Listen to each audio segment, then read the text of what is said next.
Thank you, Jackie. Thank you so much for that beautiful piece of Bach music. Good morning, friends. Good morning, and welcome to the Treasure Coast Unitarian Universalist Congregation in Stuart, Florida. My name is Laura Lesh, and I am so grateful to be back here in Florida with all of you, serving as your worship associate today, along with our minister, the Reverend Bob MacDonald. I know many of you feel like it's cold here right now, but believe me, Dave and I just escaped from Long Island, and I can tell you everything is irrelevant. Let's take a moment for a land acknowledgement. This congregation honors the indigenous people whose traditional and ancestral land included the acres we claim as ours today. We recognize the Ais and later the Seminole people who were forcibly removed from this area by the U.S. military following the Indian Removal Act of 1830. Although very few escaped at that time, their descendants do live on today as the Seminole Nation. Among them are neighbors residing in Indiantown and surrounding locations along the Treasure Coast. We acknowledge their ancestors and survivors of this place and realize that we are here because of sacrifices forced upon them. We honor their legacy, their lives, and their descendants who carry on tribal traditions for the present and future. This is a welcoming congregation. We welcome people of all gender identities, races, ages, and backgrounds. It's so wonderful to see so many of our vaccinated members in the sanctuary, and we are live on YouTube as well. To be put on our email list or to find out more information about us, please go to our website at tcuuc.org. Click on the email link and you can request our online newsletter. If you're visiting, if you are here with us for the first time this morning, and if you feel comfortable doing so, please step up front to the microphone right over here and introduce yourself so we can greet and get to know you. Any newcomers? Or at least stand and share your name and where you're from. Nobody new today. Okay. Perhaps we'll have more as the weather improves. I do have a few brief announcements for you. First of all, for those of you who are here in our sanctuary, unless you're speaking from behind the pulpit up here, please keep your masks on properly, especially while you are singing, the entire time you're in the building, in order to keep all of us as safe as possible. Due to the unusually cool weather this morning, we're going to forego our usual social time with water and cookies on the patio after the service. Water will be available to you as you leave this morning, and also for the very first time since the pandemic started, Heston Hall will be open if you'd like to go in there and chat from a distance and with masks. I'm sure we'll be able to resume the treat of our social time after this week. After all, this is Florida, right? There will be a meeting of the new Memorial Garden Committee today, immediately following the service. Anyone interested in helping to move this sacred space towards its vision are welcome to attend. Also, donations for this project are really needed. Please plan to join us at Stuart Veterans Memorial Park on this Tuesday at noon, when we'll meet for a brown bag lunch. We do this on the first and third Tuesdays of each month, where we can safely gather outdoors and enjoy our food and friendship. It's a great way to safely reconnect with old friends and meet new ones in this time of pandemic restraints. For additional information about the rich variety of offerings we have here, please see our Friday online newsletter. And a big thanks to help with today's service. Jackie Robbins for the music, our greeters, our usher, Fred Dombrowski today, our online host, Karina Filoni, our tech wizard, Chris McGon, and Joanne Leone and Marguerite Gregory for the water and cookies that I don't think we're going to have today, but we usually do. And we'll be sharing whatever we can today after the service.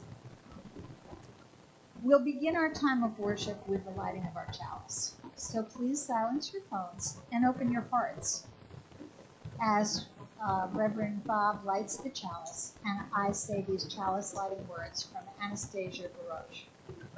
We light this chalice, our welcome to share, and our communion to declare. May this flame shine bright and afar to serve as our community lodestar.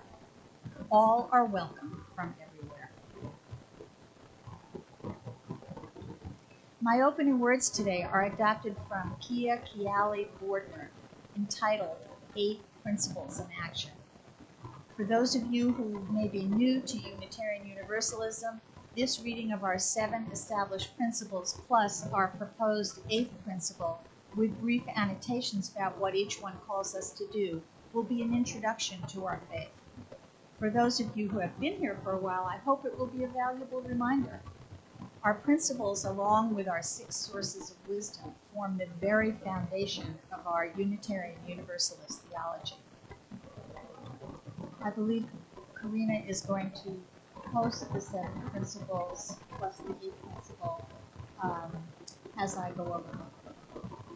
So Ms. Bordner says, 1. Well, the Unitarian Universalists honor the 8 principles of our shared Unitarian Universalist faith. Number 1, the inherent worth and dignity of every person means respect guides us in all of our interactions with anyone. Number 2, justice, equity, and compassion in human relations is determined by those without the privilege and power to establish the frameworks from which these are received. Number 3, acceptance of one another and encouragement to spiritual growth in our congregations requires all to actively engage in ensuring conditions that are supportive for everyone to thrive. 4, a free and responsible search for truth and meaning is the challenging, ever-changing, all-encompassing call we each must answer. 5, the right of conscience and the use of the democratic process within our congregations and in society at large is about inclusive structures and communities that provide space for all. 6, the goal of world community with peace, liberty, and justice for all can only be reached with intentional co-liberation for all. 7, respect for the interdependent web of all existence of which we are a part, asks us to remember that each and every creature is an embodiment of the love of the universe, and each of us must act accordingly. And the proposed number 8, journeying towards spiritual wholeness by working to build a diverse, multicultural, beloved community by our actions that accountably dismantle racism and other oppressions in ourselves and in our institutions. This must be led by those who have been harmed by these and who have vision for the future. These principles are what unite and inspire us to be our best selves, and our 6 sources guide us. You can find them in our website, in our hymnals that you have in front of you if you're here, and on the website of the Unitarian Universalist Association at uua.org. They are statements of our shared values and our aspirations, but let's face it, we come from a rich variety of faith backgrounds, and there's little else we can all agree on.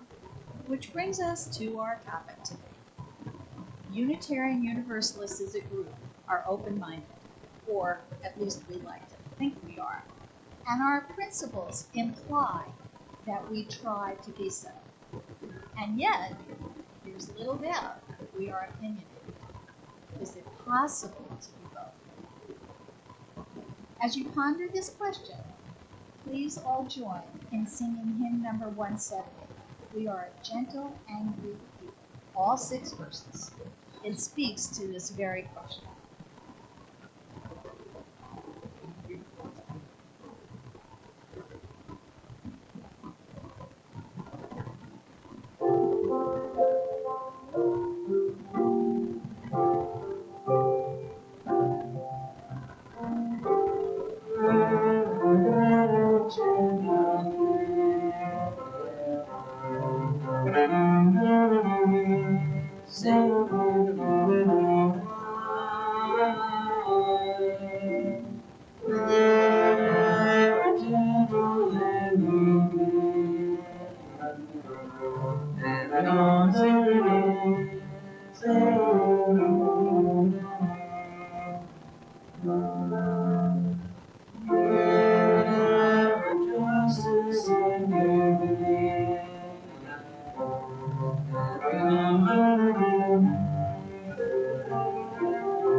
As we recite our affirmation, we'll speak the first verse and sing the second. So please join in. Love is the spirit of this church, and service is its law. This is our great covenant, to dwell together in peace, to seek the truth in love, and to help one another.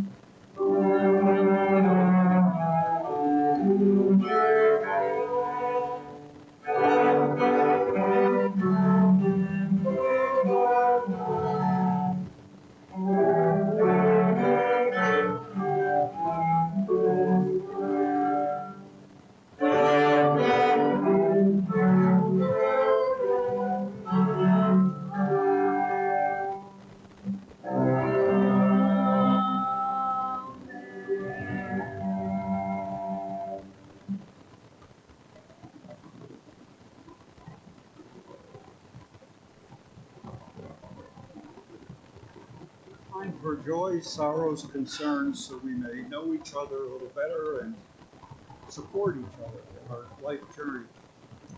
I have to say I'm warmed this morning by seeing so many of your half faces. It's just wonderful. And even a couple half faces I haven't seen for some time. A real joy. I'm glad you're here and I hope you're warm.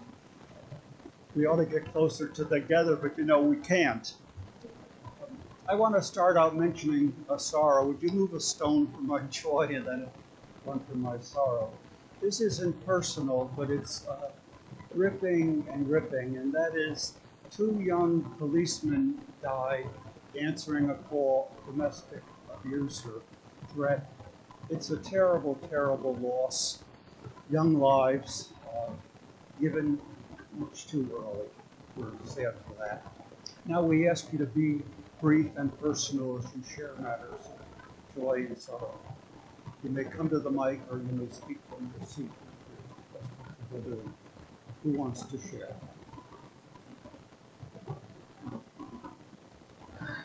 Fred, are you coming up or just sitting up? Okay.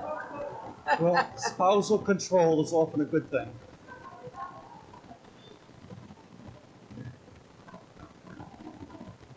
My name is David Gray. I have a joy to share that's personal. I got up about 6 a.m. today to watch a tennis match. And the 2 competitors, one from Russia, one from Serbia. Russia and Spain. Spain, excuse me. Spain, thank you. Good service. Sorry. Rafael Nadal was a winner of the 21st, the first of 3 intensive and great tennis players to reach 21st win of Grand Circuit. It just did my heart joy to see the older guy, who was 10 years older, win this tennis match after being down 2-0 and way behind in the 3rd set. He caught up. Thank you, David. I'm glad you made that pretty personal. But we don't think of you as an older guy, so don't go there.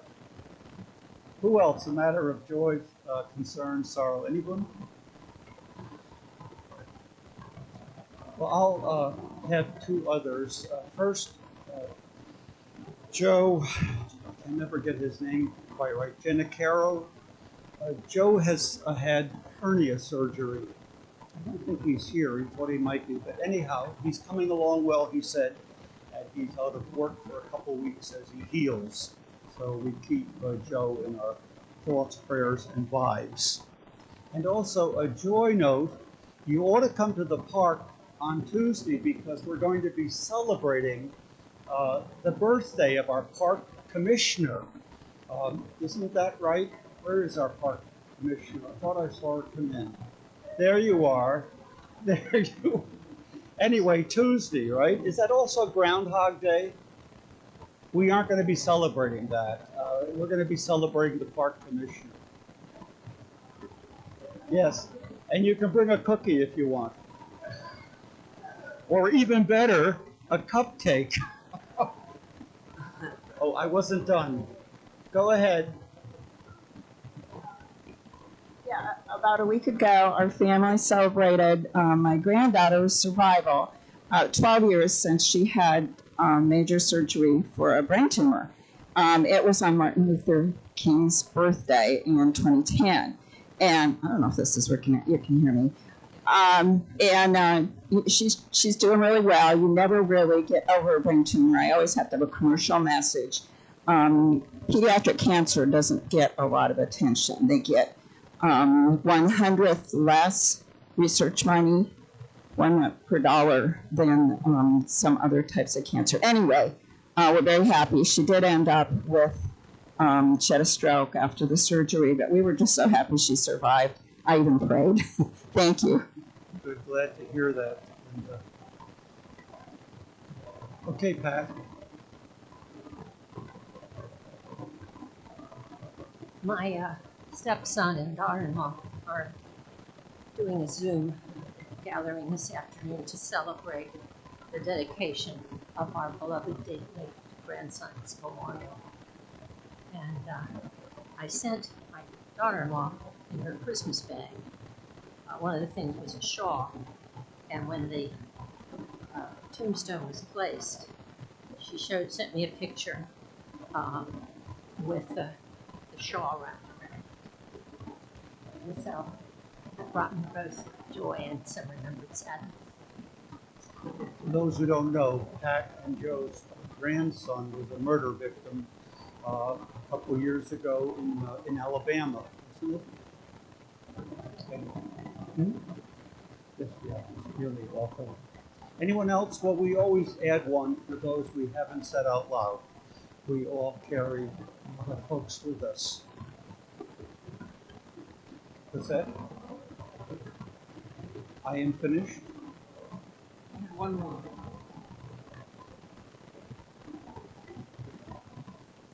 I thought I said Joe and Pam. Thank you. I need a lot of help. I'll be saying more of that later. You may be seated, Laura, for the meditation. But I do need a lot of reminders, so I appreciate that. The meditation is from our hymnal by Wendell Berry, The Larger Circle. We clasp the hands of those that go before us, and the hands of those who come after us.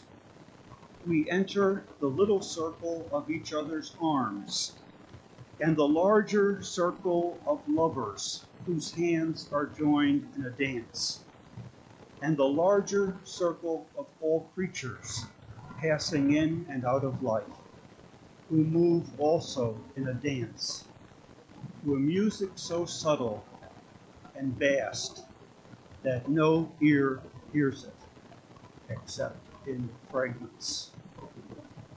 Wendell Berry, Moments of Silence.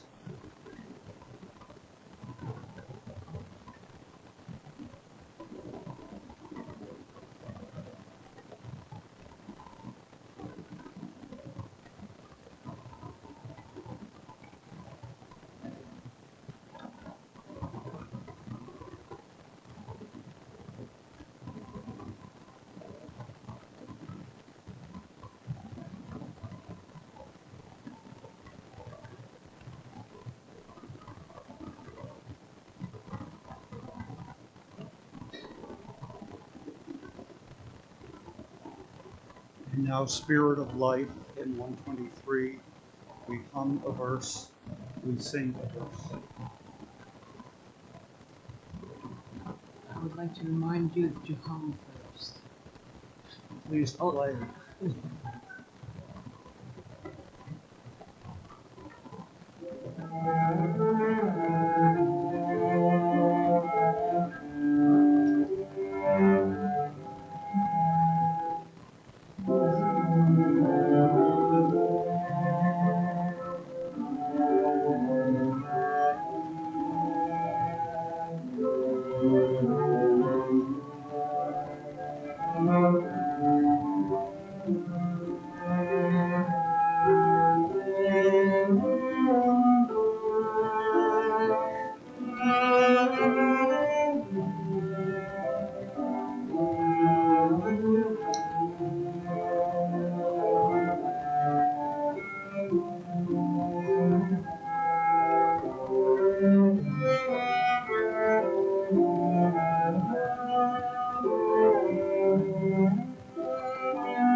In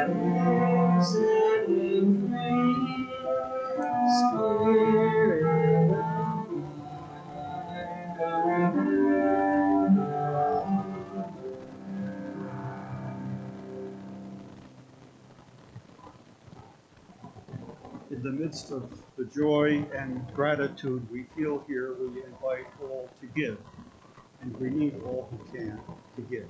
Fred, please.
The generosity is warmly received and helps us to keep on turning on the AC when needed and the other when needed. You know, I usually find a musical video that I find inspirational, and I hope you do. What's upcoming is not that. It's two opera singers competing to make the sound of the cat.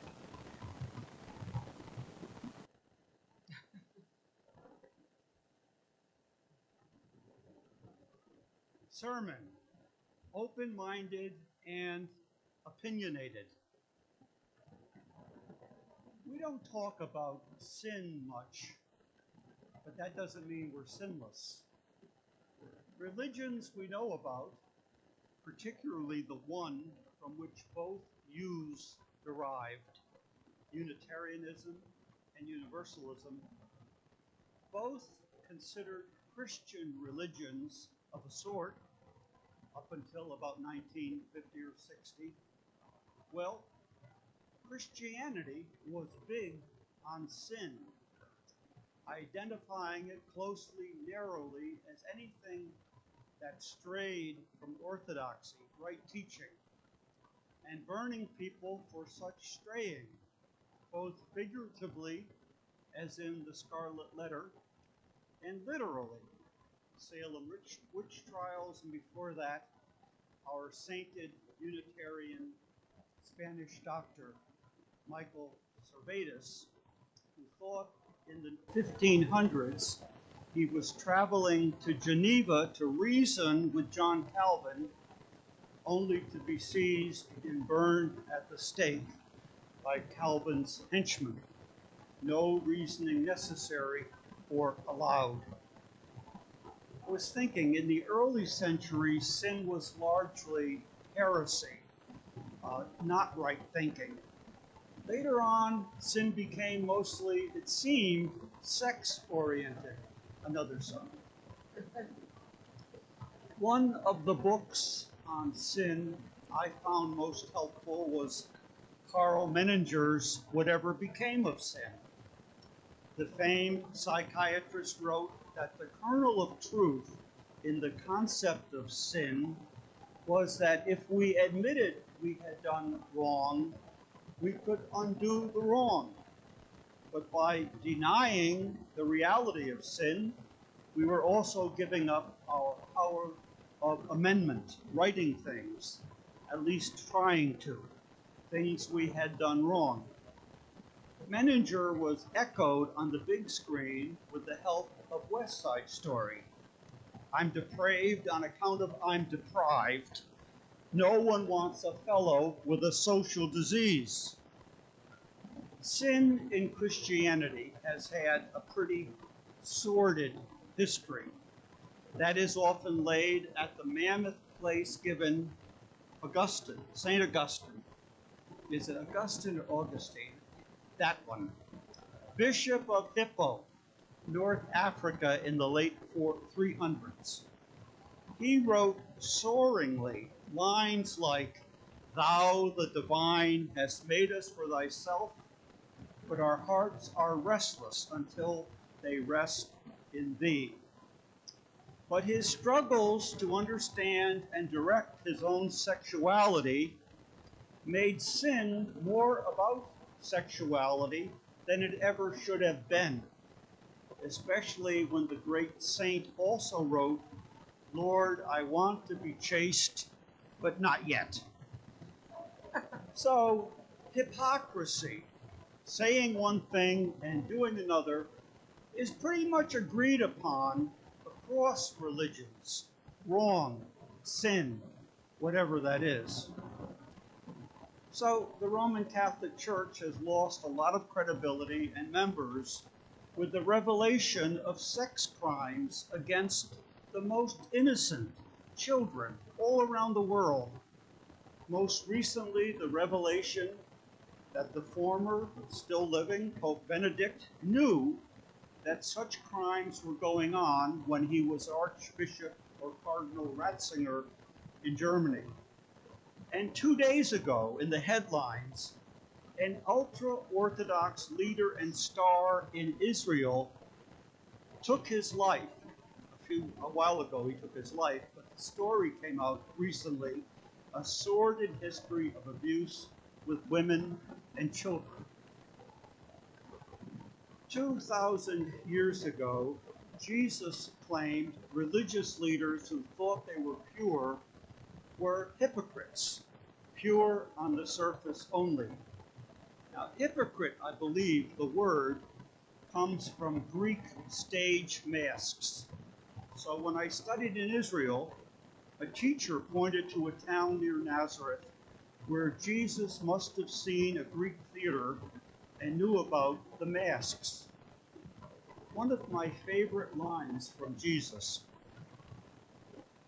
incidentally, one of my dear friends and colleagues on Long Island has been watching us on YouTube and said to me recently, "Bob, have you forgotten about Jesus?" So Jack, this is for you.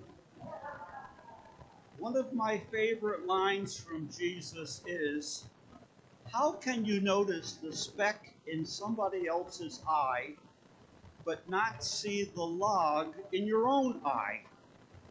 Hypocrisy. For me, Jesus said and lived most eloquently that the point of religion is priority, what we put first in life.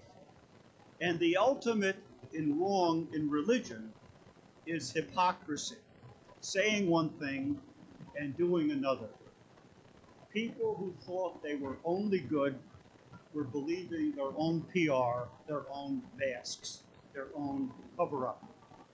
And 15 centuries later, Martin Luther claimed all people were a combination of saint and sinner. So, no, I haven't forgotten my topic today. I'm just more comfortable talking about what I've just been talking about. Open-minded and opinionated. Can we be both? Does opinionated mean of strong opinions? Does strong attached to opinion mean supported by defendable analysis and possibly, hopefully, open to new data that can tweak or obliterate formerly held opinion? Well, here's what the Random House Dictionary says. Opinionated. Obstinate with regard to one's opinions. Synonyms: biased, dogmatic. Does anyone care to tweak the Random House dictionary? But we are living in an era when bludgeoning goes with opinion, not tweaking. And of course, people armed with a different opinion could be very well armed with more than opinion. This exchange won't surprise anyone. At a park gathering recently, I'm pretty sure I overheard one of you say that you told a neighbor or acquaintance that you had seen something on CNN, and the response you got was, "That communist channel?" A couple learnings from my history here with you. When I was first hired part-time here in September '09, I sat down with one of the sub-ministers named Gregory. Probably 3 or 4 here will remember him. He subbed for Carol and he subbed for me. He was, I think he is, retired in New England now. He was very up on legislation in Tallahassee and in DC. He told me he thought what kept us from growing was, as a congregation, growing here in Stewart, was the split in our congregation between Democrats and Republicans. While it was not crossfire in the open, he thought it made for a tension we were not able to overcome, even under the umbrella welcoming congregation. Here's an instance of it. A very prominent and devoted leader here for many years was a proud Republican. I knew that, though we had never talked politics. I walked in one morning and joined a circle of people talking in the other room. And he was talking about our former Republican Congressman, Alan West. He said something very positive about West, and my mouth fell and stayed there. He said later he felt judged by the minister for his political views. I honestly regretted that. I said nothing at the time, but my poker face gave me away. It was not my finest hour. You can't say, "Oh, it wasn't me, it was my face." Here's more recent and much more bothersome. I wrote to a member who left a few years ago and asked why he left. He told me there were a number of reasons, but one arrow that stuck. In a discussion here after I left in '16, my second retirement, in a discussion he had after that, he expressed his opinion that one thing he liked about UU was our affirmation of the importance of spirituality. He wanted to share his own spiritual journey and hear about others. And in the circle he was in, someone who's not here now replied, "I'm not at all interested in your spirituality." He replied, "It's one of our principles, affirming each other's spiritual quest." A sad moment for TCUUC. We have a goal, a GPS, to get to the promised land for any congregation. The promised land called beloved community. Our GPS to get us there is called the Covenant of Right Relations, and it is the church board of directors reminding all of us how we are to treat each other. Here's a part of it. With the goal of building much stronger relationships in a beloved community, we, the members of the board of directors, call each other into covenant. We agree to listen deeply to what each member says, trust that each person has good intentions, honor each other's individuality and uniqueness, support each other in our goals, interests, and dreams. And the closing encouragements are find ways to forgive each other, treat each other with loving kindness. As I read that over and over again, as the map to get to the congregational family we long to be, I can't help thinking about the family in which I began, my family of origin, and what I remember hearing around that table. Don't hit your sister. Just one helping until everybody gets one. Don't eat so fast. And a younger voice tries to break in with, can I talk now? So I wonder, how far along are we to that promised land of a covenantal congregational family? And as I said last week, I'd love to hear and feel Dr. King's lofty words. How long? Not long. Open-minded and opinionated. One of our beloved here said to me recently, that's who we are. Is that a gift or a curse? We do want it to be a gift. I know I started coming here after many attempts elsewhere in other churches when I retired in '06. And I started coming here because I never believed religion was about the afterlife. People said to me through my career up north, just wait till you get closer to it. Then you will want to hear about it. I am closer to it, and I still believe religion is about what we make our priority in life, not about insurance or afterlife. Most insurance is something we pay a lot for and hope never to use. Again, for me, religion as insurance is like that. It's just useless unless and until it makes us more useful to those we share the planet with. Its usefulness is for while we're here. That's why I found you. Why are you here? Most people tell me they are looking for like-minded, progressive thinking people. That's the scent of UU historically. And we have to be a democracy because people come here with varying emphases, passions. A lot of the joy here is hearing what people are passionate about. There is a lot about our beloved country that needs fixing. UUs historically have been small in number, but large in voice and action for the abolition of slavery and the abolition now of white supremacy, which we have seen willing to fight to stay in power and willing to lie to stay in power and willing to suppress votes to stay in power.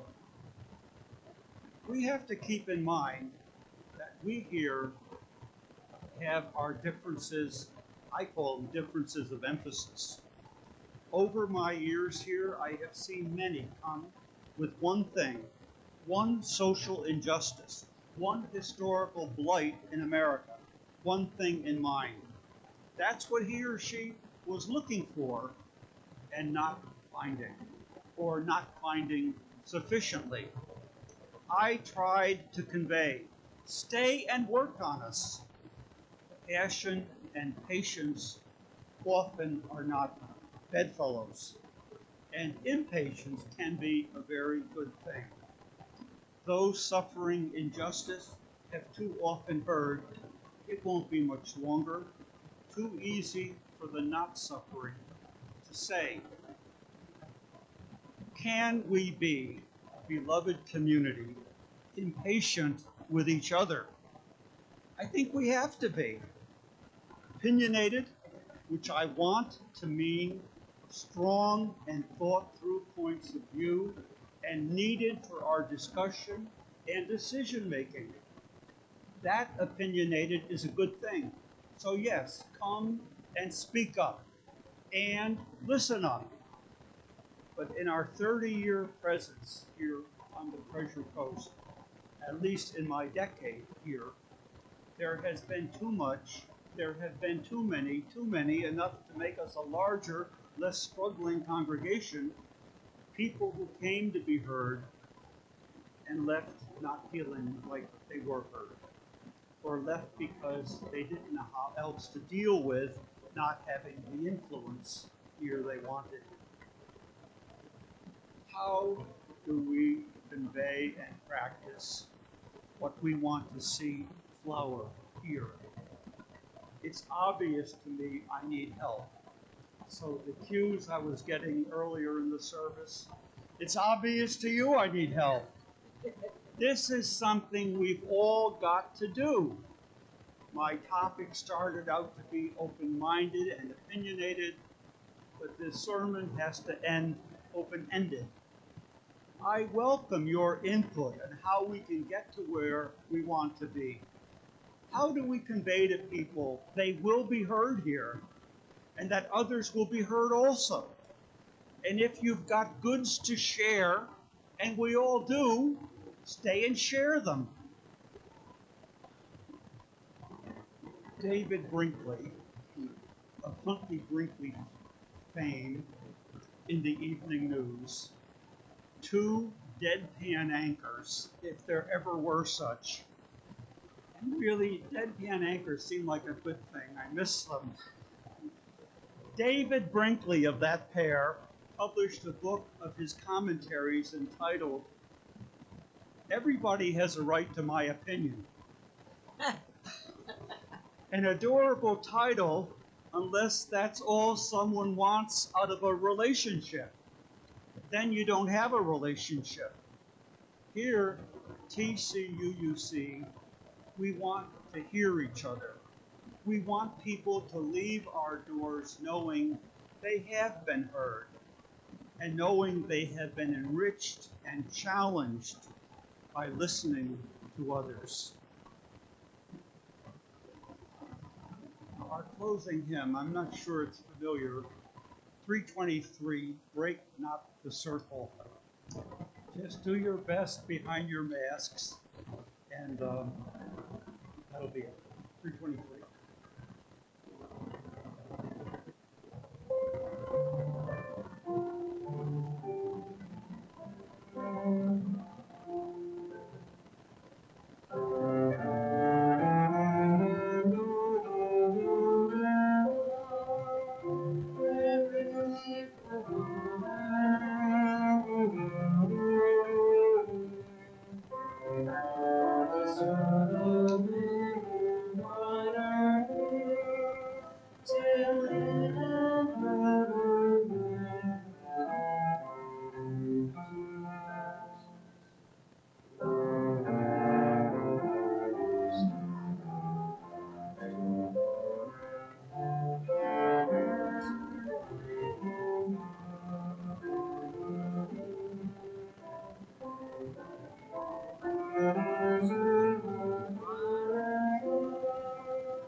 Thank you. That wasn't easy, but you did good. The closing words will be the second verse of what we just sang. As for come, wonder at this love that comes to life, where words of freedom are with humor spoken, and people keep no score of wrong and guilt, but will that human bonds remain unbroken.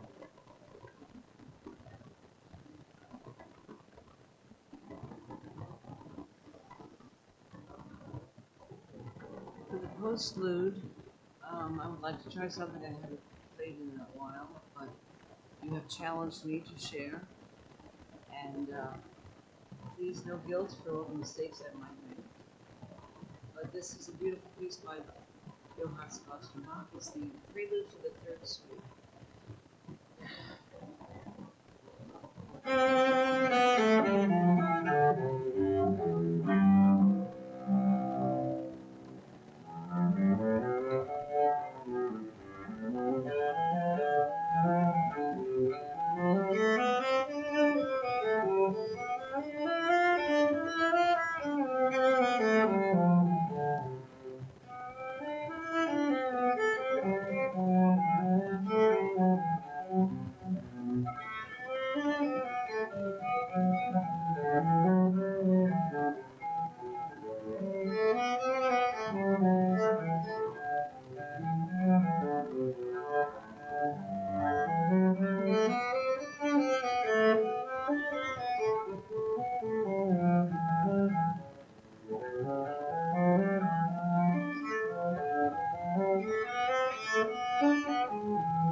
If you missed the ACO on Friday at the Lyric, you still have Jackie.